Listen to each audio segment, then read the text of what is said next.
It was a rumor, a whisper, a lingering shadow after the flame had gone out. For years, people inside royal circles spoke quietly of Princess Diana's last diary. This handwritten notebook, created in her final months, held her thoughts during sleepless nights when the cameras were gone and only silence remained. Unlike her previous letters or planned interviews, this diary was raw, personal, honest, and risky. Diana, with unparalleled courage, reportedly mentioned names and shared her sadness, worries for William and Harry, and a strong belief that some people around her not only ignored her pain, but wanted her gone. For decades, many believed the diary had vanished. Some thought royal officials buried it, while others claimed a loyal aide hid it. Few knew the truth. However, within the royal circle, it was clear. If the diary ever surfaced, it could shake the monarchy's moral standing. Then it happened. Multiple royal sources said an anonymous letter arrived at Kensington Palace earlier this year. Inside was the missing diary, wrapped in a silk scarf that Diana had worn. The note stated, she wanted her boys to have this when they were ready. Now they are. This discovery, of immense significance, marked a turning point in the history of the monarchy. The diary's contents were never meant for public eyes. Not during Charles's reign, especially not under Queen Camilla.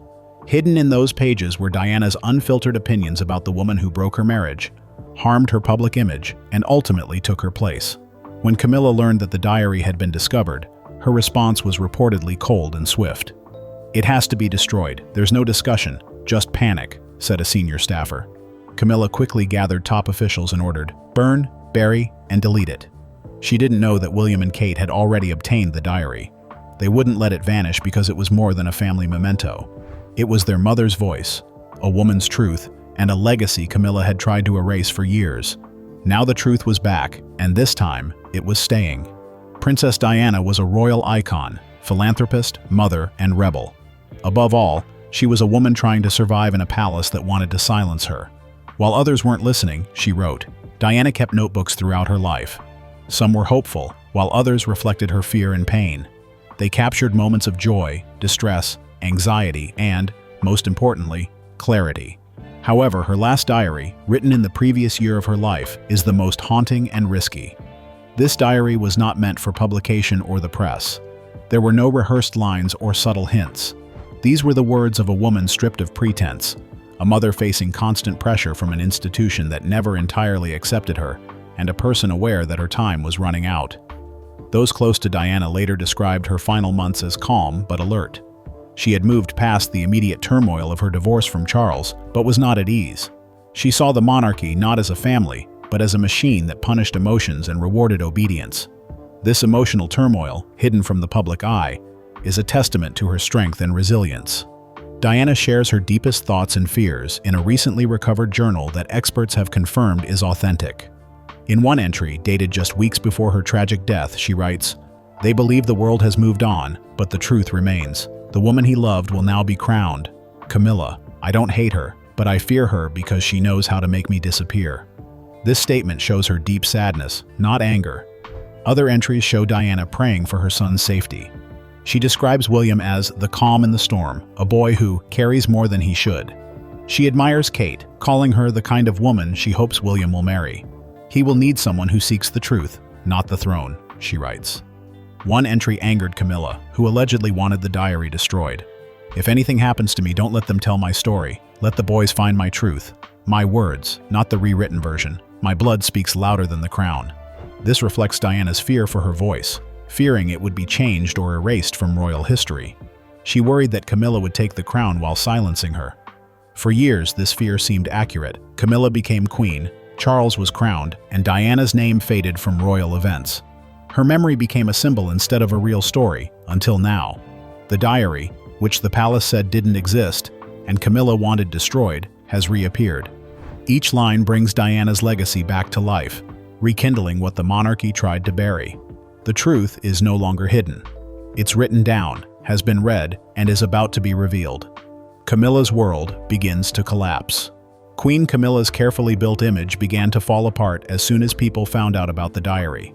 For years, she had worked hard to change how the public saw her, from the woman blamed for ending Diana's marriage to the polished partner of the king. She wanted to distance herself from scandal, gossip, and Diana's shadow. But now, Diana's voice had resurfaced, not through rumors or tabloids, but through her writing in a diary never meant to be seen. This frightened Camilla. Sources from Clarence's house say that when Camilla learned the diary had been found, she went pale and clutched her chair's armrest. The aide who delivered the news hesitated, wary of what the diary might reveal. That diary could destroy everything we've built. It needs to be destroyed immediately. There was no discussion, just a gut reaction, driven not by guilt but by fear. Fear that Diana's words, if made public, would undo years of effort. Fear that the already strained similarities between Kate and Diana would spark open hostility towards Camilla in the royal family. Camilla quickly called a private meeting with her senior staff. Her message was clear. Find the diary, protect it, and handle it permanently. No leaks, no press, no trace. However, not everyone agreed. One longtime servant, who quietly admired Diana and was a confidant of William's, sensed something was wrong. This plea was not about protecting the monarchy, it was about secrecy. They made a critical choice to inform Kensington Palace. A message was sent, encrypted, unobtrusive, and through a known trusted contact. The message was simple. She knows, she wants it gone, you have to act. Camilla never expected, and no one in her circle considered, that William and Kate already had the diary. The person who returned it did not trust the monarchy to keep it safe. They trusted only those Diana would have chosen, her son, and the woman honoring her legacy. Camilla's anger turned to panic when she discovered that William and Kate had the diary. Staff said she yelled at a private advisor, demanding to know how the palace had been caught off guard. "They'll martyr her again," she allegedly said, "and I'll be the villain again." But she didn't see, and refused to accept, that the villain was never just a matter of how people viewed it. It was about the truth. The truth was no longer in the palace's control. It was with William and Kate, and they wouldn't destroy it. Diana's voice returns. An envelope arrived at Kensington Palace without any special treatment. It had no royal seal or return address, just a small gift for William, marked, "This is for William," from her. At first, the staff thought it was a joke, but when William's secretary opened the gift, everyone fell silent. Inside was a leather-bound diary, worn but Diana's, wrapped in one of her silk Hermes scarves. It was in excellent condition. When William opened it, there was no doubt. The handwriting and the way she pressed hard on some words were unmistakable. It was Diana's last diary. Kate was with William as he read the first page. According to palace sources, he stayed quiet for about half an hour, carefully flipping through the pages with clenched jaws. Kate held his hand and fought back tears as she read along. There were entries meant for William and Harry. They described her fears of being forgotten, her struggles with her image, and her suspicion that they want the world to forget me once I'm gone. But Diana's thoughts on the monarchy and Camilla hit the hardest. She plays the long game. It always has. They may call her stable, but I see cold calculation. I wonder if Charles notices it too, or if he only sees someone who doesn't make him feel anything, she wrote. 2 weeks before Diana's last trip to Paris, one entry said, "My boys will have to survive in this environment. It will try to mold and break them.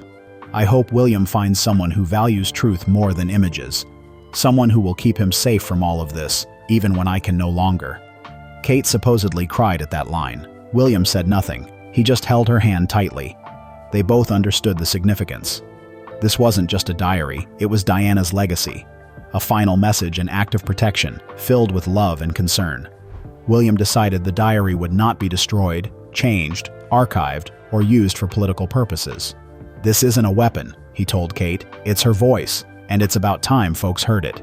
They felt the world deserved to hear Diana's true story, not to create controversy, but to reveal the woman who had been misunderstood and mistreated. Kate began working with a trusted team of historians and archivists to preserve the diary. William consulted lawyers to ensure that no one in the royal household could interfere with what happened next. For years, Diana's story was filtered through tabloids and biographers.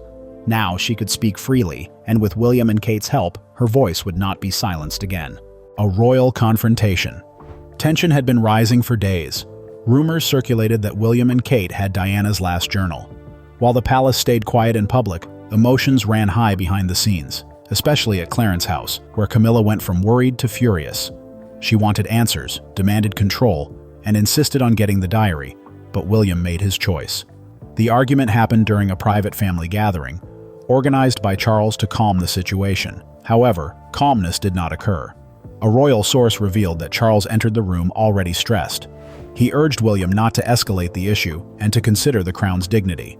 But William, calm with Kate by his side, stood firm. "This isn't about the crown," he reportedly said. "It's about Mum and the truth she never got to share." Camilla snapped back. "And what is that truth? Her paranoia? Her bitterness? That diary is dangerous, William. It will destroy everything we've built." Suddenly, Kate, who had been quiet, spoke up. "You didn't build it. She did. Every smile, every handshake, every tear. She gave everything, and this family gave her nothing in return." Camilla's expression hardened. "Do you think this makes you a hero, Catherine? You are playing a risky game." Kate replied confidently, "No, I'm finishing what Diana couldn't."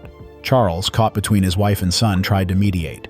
But it was clear that the usual rules no longer applied. William was not a child asking for permission. He was a man defending his mother's voice, a future king who had drawn a line. William stood up when Camilla demanded the diary be returned to the family archive. "It is not going to a vault. It won't be locked away for another 25 years. It's being saved and documented. If people want to know how she felt, they will hear it from her, not the palace, not you." Silence followed. Camilla left the room, muttering curses. Charles stayed seated, pale, and avoided his son's gaze. For years he had managed emotions, avoided conflict, and prioritized appearances over honesty. But William had changed the rules, and with Kate beside him, channeling Diana's strength without her naivety, the monarchy was changing, one truth at a time. The era of truth begins. The confrontation ended without resolution, signaling the end of silence and the start of truth. The palace attempted to resist this change through vague denials and staff changes, but it was too late. Diana's diary was discovered, verified, and made public. The initial leak came not from a tabloid, but from a historian trusted by William and Kate, who wrote a powerful piece in a respected UK newspaper. Diana's poignant words resonated deeply. "I'm scared of being forgotten, not by my sons, but by the world that promised to love me." Heartfelt tributes surged as news anchors struggled with their emotions. Social media buzzed with hashtags like #Diana'sTruth and #KateContinuesDiana. The monarchy's internal divide became apparent. Charles and Camilla remained silent, stating, "Private family matters should be private," which was met with indifference. In contrast, William and Kate emerged as protectors of hidden truths. Shortly after the diary was released, Kate, wearing Diana's sapphire earrings, delivered a powerful speech during an event on children's mental health. "Telling the truth can be more healing than keeping silent," she asserted, earning a standing ovation. Meanwhile, Camilla canceled 2 engagements, reportedly upset at the public's support for Kate. Across Britain, people displayed photos of Diana and Kate together, creating shrines celebrating a legacy of power, elegance, and resilience. The torch of truth now carried forward. A new era of monarchy. The monarchy didn't fall apart, but it transformed. The old ways of secrecy and suffering faded as a new era began, confronting the past without fear. Attempts to erase Princess Diana and rewrite her story failed. Her truth remained powerful. Neither biographies nor royal tributes could revive her spirit, but her words, written in a private diary, spoke volumes. Filled with fear, defiance, and hope, Queen Camilla allegedly targeted these words to be forgotten, yet Prince William and Kate Middleton upheld her legacy. Thanks to their courage, Diana's voice resonates once again. No longer just a princess, she is a mother and a symbol of resilience. Her fears, once dismissed, now appear prophetic, and her legacy feels like a new beginning rather than a sad ending. William honors Diana by choosing understanding over revenge, while Kate embodies her spirit through kindness and compassion. The palace still stands, but the past's control is slipping away. Diana's truth survived, rising from the ashes of denial and shining brighter than ever, lighting the way forward.